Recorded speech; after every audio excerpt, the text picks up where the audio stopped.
নবীজির মহব্বত যাদের দিলের মধ্যে আছে তারা প্রত্যেকেই চায় যে আল্লাহ যেন আমাকে একবার নবীজির রওজাটা জিয়ারতের সুযোগ করে দেয়। এখন এক্ষেত্রে উমরার সুযোগ আছে। একটা হলো ফরজ হজ, আরেকটা হলো উমরা। উমরা করতে কিন্তু বেশি টাকা লাগে না, বর্তমান সময়েও মনে হয় সর্বোচ্চ 1.5 লাখ টাকা হইলেই উমরা করা যায়। 1.5 লাখ টাকা দিয়ে গাড়ি কিনা যায়, 1.5 লাখ টাকা হইলে অনেক কার্যক্রম আমরা শুরু করি। কিন্তু যারা নবীর আশিক তারা অবশ্যই কোনো না কোনোভাবে টাকা জমা শুরু করে দেয়। দেখবেন তার একটা আলাদা, আমি ছোট কিছু বাচ্চাকেও দেখছি, ওরা ব্যাংকের মধ্যে টাকা জমা করতেছে, ছোট ব্যাংক কিনছে, ওইটার মধ্যে টাকা জমা করতেছে। কেন এখানে টাকা জমা করো? বলে যে আমি বড় হইলে এই টাকাটা অনেক টাকা হবে, তখন এই টাকাটা দিয়ে আমি হজ করব, নবীর দেশে যাব, আমি উমরা করব, আল্লাহর ঘর জিয়ারত করব। ছোট্ট বাচ্চার হৃদয়ের তামান্না, এজন্য সে ব্যাংকের মধ্যে টাকা জমা করতেছে। সুবহানাল্লাহ। আল্লাহ পাক রব্বুল আলমিনের দরবারে অসংখ্য অগণিত শুকুর ও সুজুদ যে মহান রব্বুল আলমিন আপনাকে আমাকে আজকের এই পবিত্র জুমার দিনে আল্লাহ তাআলার ফরজ বিধান জুমার হুকুম আদায়ের লক্ষ্যে আমাদের ব্যক্তিগত জরুরত থেকে ফারেক করে পৃথিবীর শ্রেষ্ঠতম স্থান মসজিদে আসার বসার এবং পাশাপাশি কিছু দ্বীনি কথা শোনার বলার আল্লাহ তাআলা সুযোগ দান করেছেন। এজন্য হৃদয়ের মনিকটা থেকে সবটুকুন আবেগকে উজাড় করে দিল খুলে শুকরিয়া আদায় করছি, আলহামদুলিল্লাহ। পৃথিবীতে আল্লাহ তাআলা কিছু জায়গাকে অনেক দামি বানিয়েছেন, অনেক মূল্যবান বানিয়েছেন। যেই জায়গাগুলো আল্লাহ তাআলার কাছে অনেক দামি, মুমিন মুসলমান যারা, তাদের হৃদয়ের টান সবসময় এই জায়গাগুলোর দিকে থাকে। তার মধ্যে একটি জায়গা হচ্ছে মসজিদ। এই মসজিদের দিকে যারা আল্লাহওয়ালা, দিনদার, মুমিন মুসলমান যারা, এদের দিল সবসময় এই মসজিদের দিকে লেগে থাকে। সুবহানাল্লাহ। হাদিস শরীফে নবী আলাইহিস সালাতু ওয়াস সালাম লম্বা একটি হাদিস বলেছেন। এই হাদিসের মধ্যে আল্লাহর রাসূল বলেন, হাসরের ময়দানে যেদিন কোনো ছায়া বাকি থাকবে না, অর্থাৎ সূর্য আধা হাত উপরে চলে আসবে, উত্তপ্ত হাসরের ময়দান, কঠিন উত্তপ্ত এই হাসরের ময়দানে সেদিন মানুষের মগজগুলো টকবক করে গলতে থাকবে, মানুষ ঘামতে থাকবে। তাফসীরের মধ্যে লিখেছে এই ঘাম কারো হাঁটু পর্যন্ত আসবে, কারো কোমর পর্যন্ত, আবার কেউ এই ঘামের মধ্যে হাবুডুবু খাইতে থাকবে। হাসরের এই কঠিন ময়দানে মাহশারে উত্তপ্ত সেই অবস্থায় মানুষগুলো শুধু একটু ছায়া খুঁজতে থাকবে। দুনিয়ার জমিনে যখন বেশি গরম হয়, আমরা যেমন একটু ছায়া খুঁজতে থাকি, কোথায় একটু ছায়া আছে, এই ছায়ার জন্য কখনো গাছের নিচে গিয়ে বসে, আবার কখনো নদীর পাড়ে গিয়ে বসে, সকলে ছায়া খুঁজতে থাকে। এমন হাসরের ময়দানে মানুষগুলো ছায়া খুঁজতে থাকবে, কোথায় গেলে আমরা একটু ছায়া পাবো। সেদিন আল্লাহ রব্বুল আলামিনের আরশের ছায়াই শুধু বাকি থাকবে। মুমিন মুসলমানরা তারা শুধু খুঁজতে থাকবে কোথায় একটু ছায়া পাই।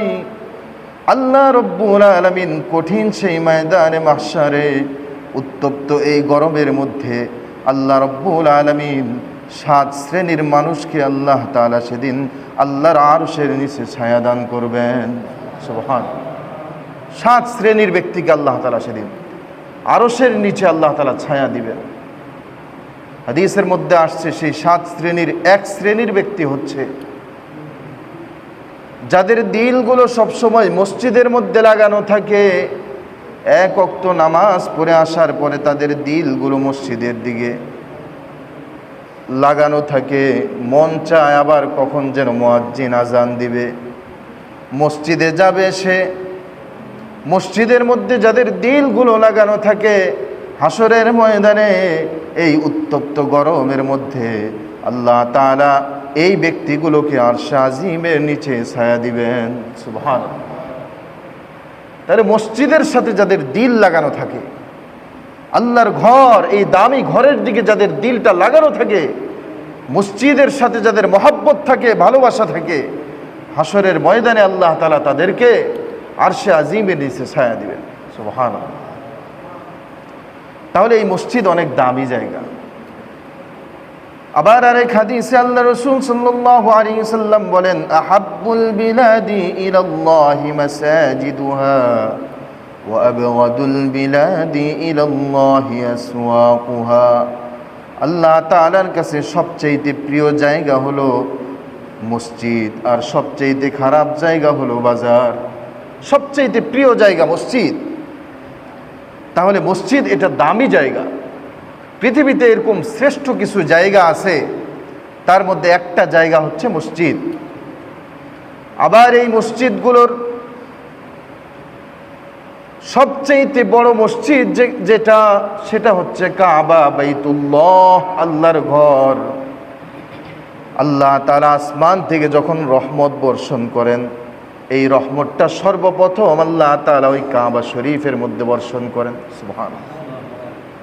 সেখান থেকে এই রহমতটা আল্লাহ তাআলা পুরা পৃথিবীর যত মসজিদ আছে, মসজিদে নববী থেকে শুরু করে, মসজিদে আকসা থেকে শুরু করে, পৃথিবীর যত মসজিদ আছে, এই সমস্ত মসজিদের মধ্যে আল্লাহ তাআলা এই রহমতটা পৌঁছায় দেন। সুবহানাল্লাহ। তাহলে পৃথিবীর শ্রেষ্ঠতম স্থান এটা হচ্ছে মসজিদ। নবীজি হাদিসের মধ্যে বলছেন, তোমরা জান্নাতের বাগান দেখতে চাইলে তোমরা মসজিদে চলে যাও। সুবহানাল্লাহ। এটা দুনিয়ার একটা জান্নাতের বাগান। বোঝা যায় দুনিয়ার মধ্যে যারা মসজিদের সাথে তাল্লুক রাখে, মসজিদের সাথে সম্পর্ক যাদের আছে, দুনিয়ার বুকে যারা মসজিদে বেশি আসা যাওয়া করে, বুঝতে হবে হাসরের ময়দানে হয়তো আল্লাহ তাআলা এদেরকে জান্নাত দান করবেন। সুবহানাল্লাহ। কারণ দুনিয়ার জান্নাত যেহেতু মসজিদ, আর আখিরাতের জান্নাত হলো জান্নাত, তাহলে দুনিয়ার জান্নাতের সাথে যাদের সম্পর্ক থাকবে, আখিরাতের জান্নাতেও তাদের জায়গা হবে। ঠিক কিনা? সুবহানাল্লাহ। এজন্য আমাদের উচিত হলো এই দুনিয়ার মসজিদগুলোর সাথে আমাদের সম্পর্ক হওয়া। দুনিয়ার মসজিদগুলোর মধ্যে সবচেয়ে বড় মসজিদ হলো কাবা, বাইতুল্লাহ, আল্লাহ তাআলার ঘর। প্রতিটা মুমিনের হৃদয়ের মধ্যে একটা আবেগ থাকে, অনুভূতি থাকে, ভালোবাসা থাকে, আল্লাহ যদি আমাকে একবার কাবা জিয়ারত করার জন্য নিয়ে যাইত। সুবহানাল্লাহ। এটা মুমিনের দিলের একটা তামান্না। প্রতিটা মুমিনের দিলের মধ্যে থাকে, আমি যদি একবার আল্লাহর নবীর সেই মসজিদে নববী, মদিনায় গিয়ে আল্লাহর নবীজি যেই মসজিদ প্রতিষ্ঠা করেছিলেন, সেই মসজিদের নাম হলো মসজিদে নববী। এই মসজিদে নববীতে যদি আমি একবার যাইতে পারতাম, প্রতিটা মুমিনের হৃদয়ের মধ্যে থাকে আল্লাহর নবীর রওজা, একবার যদি আমার এই চোখ দিয়ে আমি জিয়ারত করতে পারতাম, এভাবে প্রতিটা মানুষের হৃদয়ের মধ্যে একটা ভালোবাসা মসজিদে নববী এবং মসজিদে বাইতুল্লাহ এর প্রতি সব সময় থাকে। সুবহানাল্লাহ। তো এটা হলো মুমিনের হৃদয়ের একটা চাহিদা।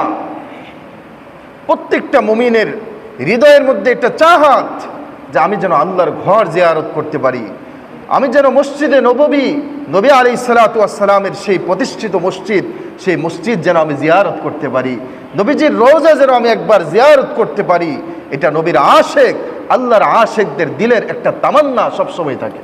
সুবহানাল্লাহ।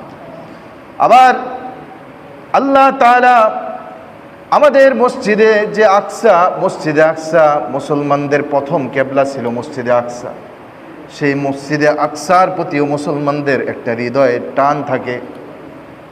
এই জন্য ফিলিস্তিন দেখবেন, ফিলিস্তিনের মধ্যে যখন মসজিদে আকসায় ইসরায়েলিরা, ইহুদিরা যখন আক্রমণ চালায়, ফিলিস্তিনের ছোট্ট ছোট্ট বাচ্চাগুলো দেখবেন মসজিদে আকসার সামনে দাঁড়ায়া, বুক চিতায়া তারা দাঁড়ায়া ইমানের পরিচয় দেয়। সুবহানাল্লাহ। এটা ভালোবাসা। নচেত এই ছোট্ট একটা বাচ্চা সে কিভাবে বুক চিতিয়ে মসজিদে আকসার সামনে দাঁড়িয়ে যায়? বুঝা গেল এটা হলো একটা হৃদয়ের টান, হৃদয়ের ভালোবাসা। আমার বাবার উপরে যদি কেউ আক্রমণ করে, আমি যেমন সামনে গিয়ে বুক চিতিয়ে দাঁড়ায় যাই, মারলে আমাকে মারতে হবে, তারপরে আমার বাবাকে মারো। আমার ভাইকে মারতে আসলে যেমন আমি বুক চিতায় দাঁড়ায় যাই, যে মারলে আগে আমাকে মারো, তারপরে আমার ভাইকে মারতে হবে। কেন? ভাইয়ের প্রতি ভাইয়ের একটা টান আছে, মহব্বত আছে, ভালোবাসা আছে।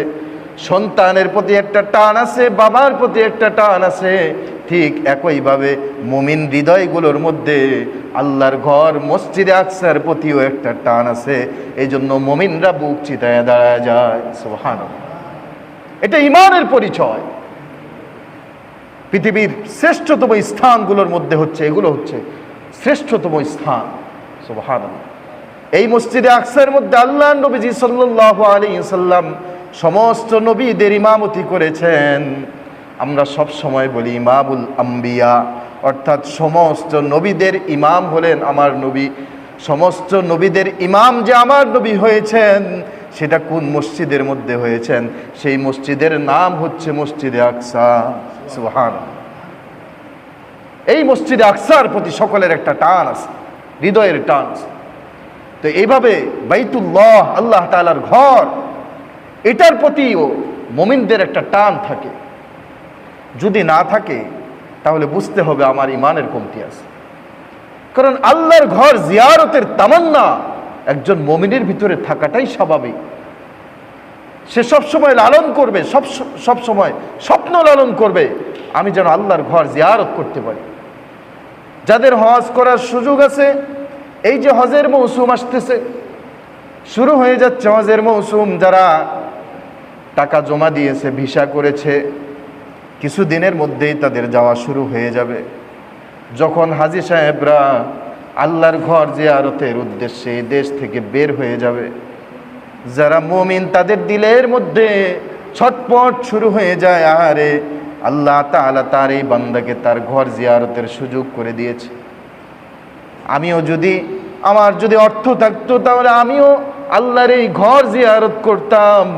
মুমিনদের দিলের মধ্যে দেখবেন ছটপট শুরু হয়ে যাবে, তাদের চোখে পানি চলে আসবে। হাজী সাহেবদের যাওয়াটা দেখে তাদের চোখের পানি তারা দমায় রাখতে পারবে না, তারা আল্লাহর কাছে ফরিয়াদ করবে, আয় আল্লাহ, আমাকেও আপনি আপনার ঘর জিয়ারতের সুযোগ করে দেন। সুবহানাল্লাহ। এটা মুমিনদের একটা তামান্না। এই জন্য আমাদের প্রত্যেকের হৃদয়ের মধ্যে এই তামান্নাটা থাকা উচিত। এটা ঈমানের পরিচয়। হ্যাঁ, অবশ্যই হজ করার জন্য তো একটা অর্থের দরকার। এটা তো শুধু শারীরিক ইবাদত নয়, এটা একটা মালি ইবাদত। কিছু ইবাদত আছে যে ইবাদতগুলো শুধুমাত্র টাকা দিয়ে হয়, যেমন যাকাত, শুধু অর্থ দিয়ে হয়, মাল দিয়ে হয়। আবার আরও কিছু ইবাদত আছে যেমন নামাজ, এটা শারীরিক ইবাদত, শরীর দিয়ে করতে হয়। শারীরিক ইবাদত যেমন নামাজ, আবার মালি ইবাদত যেমন যাকাত। কিন্তু হজ এটা এমন একটা ইবাদত যেটার মধ্যে শরীরটাও থাকতে হয়, আবার তার সম্পদও থাকতে হয়। সুবহানাল্লাহ। হজ এই দুইটার সমন্বয়ে ইবাদতে বদনী এবং ইবাদতে মালি, এটা হচ্ছে হজ। হজে যাইতে হইলে তাকে সম্পদও থাকতে হয়, আবার তার কি থাকতে হয়? শরীরটাও তার যাইতে হয়। তো এই জন্য কারো উপরে যদি হজ ফরজ হয়, শরীয়তের বিধান হচ্ছে হজ ফরজ হইলে সাথে সাথেই তাকে হজের জন্য প্রস্তুতি নিয়ে হজে যাইতে হয়।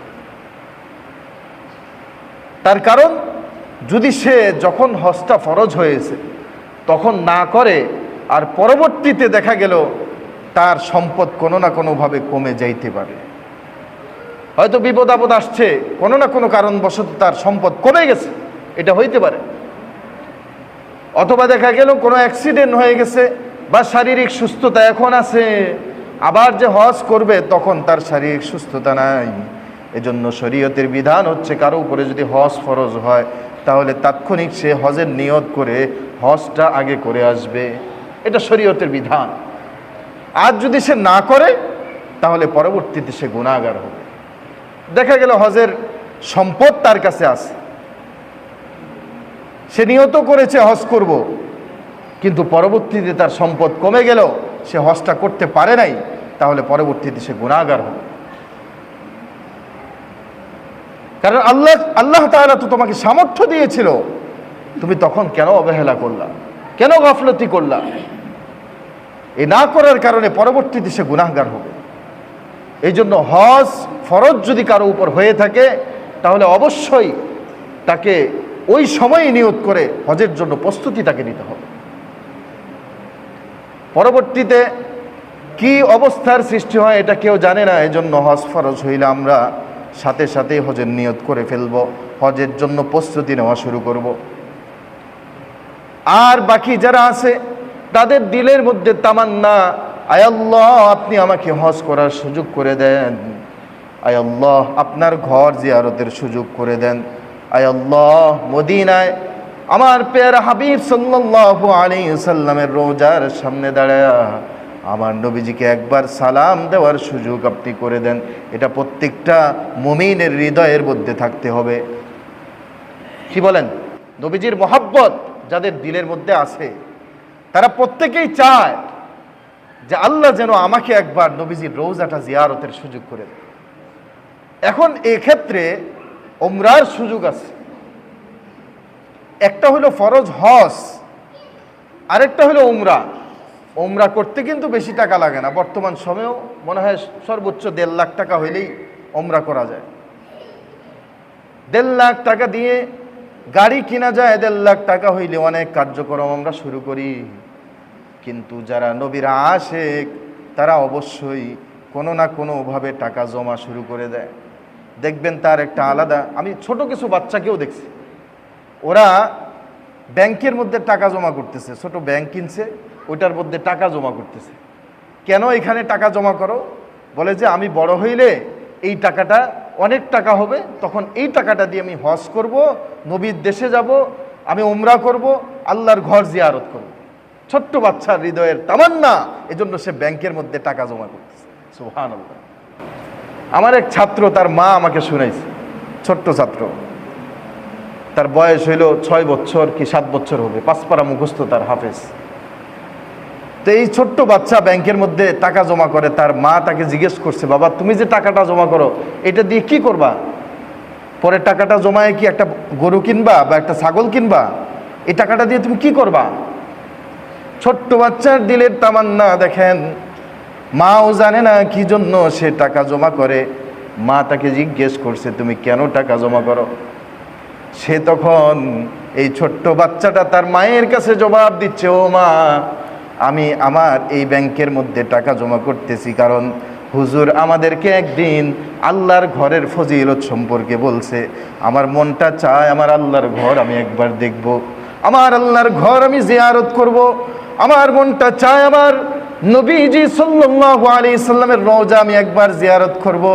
মাদ্রাসায় একদিন হুজুর বয়ান করেছে, আমার দিলটা বড় চায় আমিও মদিনায় যাব, কিন্তু আমার বাবার যে সামর্থ্য নাই এটা তো আমি জানি। এই জন্য ছোট্টবেলা থেকে আমি টাকা জমা করি, এই টাকা দিয়ে আমি একদিন আল্লাহর ঘর জিয়ারত করব এবং আমি আমার হুজুরকে নিয়ে আল্লাহর ঘর জিয়ারত করব। সুবহানাল্লাহ। ছোট্ট বাচ্চা, আবু যর তার নাম, ছোট্ট 5 পারা মুখস্থ, ছেলেটার বয়স 7 থেকে 8 বছর। চিন্তা করেন, এই ছোট বাচ্চা তার দিলের তামান্না সে তার হুজুরকে নিয়ে সে আল্লাহর ঘর জিয়ারত করবে। তো এই যে দেখেন, কচি একটা আল্লাহর বান্দা, ছোট্ট একটা হৃদয়, তার হৃদয়ে যে কাবার মহব্বত ঢুকেছে, মদিনার মহব্বত ঢুকেছে, সে যে নিয়ত করেছে, অবশ্যই আজ না হয় কাল এই ছোট্ট হৃদয়ের তামান্না আল্লাহ অবশ্যই পূরণ করবেন। সুবহানাল্লাহ। এই জন্য যারা নিয়ত করে দেখবেন কোনো না কোনোভাবে আল্লাহ তাআলা তাদেরকে আল্লাহর ঘর জিয়ারত করায় নিয়ে আসে। এই জন্য আমাদের প্রত্যেকের হৃদয়ের মধ্যে এই তামান্না আছে কিনা বলেন? অবশ্যই। এবং এটার জন্য একটা চেষ্টাও আমাদেরকে চালাইতে হবে। কি বলেন? এটার জন্য আমাদেরকে একটা চেষ্টাও করতে হবে। শুধু নিয়তই করলেন কিন্তু কোনো চেষ্টা, কোনো উদ্যোগ আপনি নিলেন না, তাহলে হইল না। আমার মাদ্রাসার মুফতি সাহেব আপনাদের এখানেও আসছিলেন, উনি আমাকে একদিন তার মনের আশা ব্যক্ত করে বলতেছেন, হুজুর আমার তো হজ করার খুব ইচ্ছা, কিন্তু আল্লাহ কি আমাকে তৌফিক দিবে না? তো আমি বললাম, অবশ্যই আপনি যেহেতু তামান্না দিলের মধ্যে রাখছেন, মহাব্বত রাখছেন এবং আপনি যেহেতু নিয়ত করছেন, এবং আপনার দিলের যেহেতু এটা আবেগ, কিন্তু হুজুর মানুষ, মুফতি সাহেব মানুষ, মাদ্রাসা ছাড়া আর ইনকাম কোথায় তার? তো এই জন্য হয়তো তার এই মনের তামান্না পুরা হবে কিনা এটা নিয়ে উনি অনেক সংকোচ বোধ করতেছেন, অনেক দ্বিধা সংশয়ের ভিতরে আছেন, কিন্তু তার নিয়ত স্বচ্ছ। তো উনি যখন বলতেছিলেন তার চোখের মধ্যে আমি পানি লক্ষ্য করলাম, দেখলাম তার দিলের একটা আবেগ এটা। আমি মুফতি সাহেবকে পরামর্শ দিলাম, হুজুর এই যে আপনি একটা আবেগ আপনি প্রকাশ করলেন, এই আবেগ শুধু আপনার না, এই আবেগ আমার ভিতরেও আছে। সুবহানাল্লাহ। যেহেতু আপনার ভিতরে আবেগ, আমার ভিতরেও আবেগ, এই দুইটা মানুষকে আল্লাহ একত্রিত করে দিয়েছেন। তো হুজুর নেন, আমরা দুইজনে মিলে আরও যদি কাউকে পাই তাহলে তাদেরকে নিয়ে, অথবা আমরা দুইজনে মিলেই আমরা একটা প্ল্যান প্রোগ্রাম শুরু করি এখন থেকে। আমি একটা ফাউন্ডেশন করলাম, আল্লাহ আশারা ফাউন্ডেশন। হুজুর ওই ফাউন্ডেশনের মধ্যে টাকা জমা করে আর মাঝে মাঝে আমাকে বলে, প্রতি মাসে আমার মাত্র 11,000 টাকা 12,000 টাকা বেতন মাদ্রাসায়, বলে প্রতি মাসে আমি এখান থেকে 2-3 হাজার টাকা করে রাখতেছি। হুজুর আমার স্বপ্ন, আমার আশা, এভাবে একদিন টাকা জমা হইলে যেন আল্লাহর ঘর আল্লাহ আমাকে জিয়ারত করায়। সুবহানাল্লাহ। আলহামদুলিল্লাহ, উনিও জমাইতেছে, আমিও জমাইতেছি, একই উদ্দেশ্য, একই মাকসাদ, সেটা হলো আল্লাহর ঘর যেন আমরা জিয়ারত করতে পারি। সুবহানাল্লাহ। এখানে অনেকেই আছে আলহামদুলিল্লাহ, ওলামায়ে কেরাম প্রায় 15 থেকে 16 জন ওলামায়ে কেরাম আছে যারা এই তামান্না নিয়ে এখানে টাকা জমাইতেছে যে আমরা যেন আল্লাহর ঘর জিয়ারত করতে পারি। এই জন্য আমি আপনাদের কাছে এই হজের মৌসুম, এই মৌসুমটাতে আমি আপনাদের কাছে এই আবেগগুলো পেশ করলাম, এর জন্য যেন আপনার ভিতরেও এই আবেগটা জাগ্রত হয় যে আল্লাহর ঘর আমি জিয়ারত করব। সুবহানাল্লাহ। কি পারবেন তো সবাই? ইনশাআল্লাহ। একটা ছাগল কিনেন, আপনি নিয়ত করেন যে এই ছাগলটা আমি কিনলাম, এটার মাধ্যমে আস্তে আস্তে বাড়বে, আর এই টাকাটা একদিন এমন একটা অ্যামাউন্টে দাঁড়াবে যে অ্যামাউন্টটা দিয়ে আমি আল্লাহর ঘর জিয়ারত করব। সুবহানাল্লাহ। পারবেন তো ইনশাআল্লাহ? একটা গরু কিনেন ওই নিয়তে, বা যে কোনো একটা কাজ আপনি শুরু করেন যেটা আপনার মেধায় কুলায় অর্থনৈতিকভাবে, কারণ যেহেতু এটা আর্থিক ইবাদত, এটা শুধু শরীরের ইবাদত না, শারীরিক ইবাদত না যে আপনি মসজিদে গেলেন 2 রাকাত নামাজ পড়ে চলে আসলেন মন চাইল না, এখানে আর্থিক ব্যাপার আছে। এই জন্য আর্থিকভাবে আপনাকে একটু কি করতে হবে, আগাইতে হবে।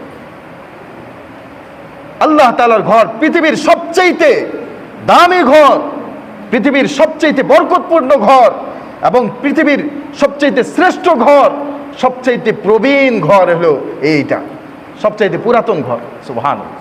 এটা আল্লাহ কোরআনেই বলছেন, ইন্না আউওয়ালা বাইতিন উদিআ লিন-নাস লাল্লাযী বিবাক্কাতা মুবারাকান ওয়া হুদাল লিল-আলামিন।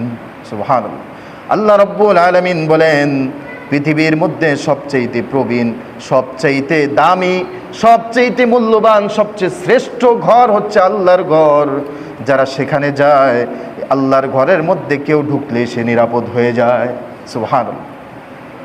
ওয়া হুদাল লিল আলামিন, সমগ্র জাতির জন্য এটা হচ্ছে হেদায়েত। সুবহানাল্লাহ। এমনও হইতে পারে সারা জীবন তার হেদায়েত হয় নাই, কিন্তু আল্লাহর ঘর বাইতুল্লাহ যাওয়ার কারণে আল্লাহ তাকে হেদায়েত দিয়ে দিয়েছে। সুবহানাল্লাহ। যেহেতু আল্লাহ কোরআনে বলছেন এটা বিশ্ববাসীর জন্য হেদায়েত, কোরআন যেমন হুদাল্লিন নাস, সমগ্র মানব জাতির জন্য হেদায়েত, ঠিক একইভাবে ওহুদাল্লিল আলামিন, সমগ্র বিশ্বের জন্য এই বাইতুল্লাহ আল্লাহর ঘরটা হচ্ছে হেদায়েত। সুবহানাল্লাহ। এই জন্য আমাদের সকলের দিলের মধ্যে আমরা এই তামান্না রাখবো, আর শুধু তামান্নাই নয়, আমরা এখন থেকে প্রস্তুতিও গ্রহণ করব। যে কোনোভাবে ওই ছোট্ট বাচ্চার মতো একটা ব্যাংক কিনে হইল আপনি কিছু করে টাকা ফালান আর নিয়ত করেন আল্লাহ যেন আমাকে তার ঘর জিয়ারত করা। পারবেন তো ইনশাআল্লাহ? ইনশাআল্লাহ। আল্লাহ তাআলা আমাদের সবাইকে তৌফিক দান করুক। আমিন। ওয়া আখির দাওয়ানা আলহামদুলিল্লাহি রাব্বিল আলামিন।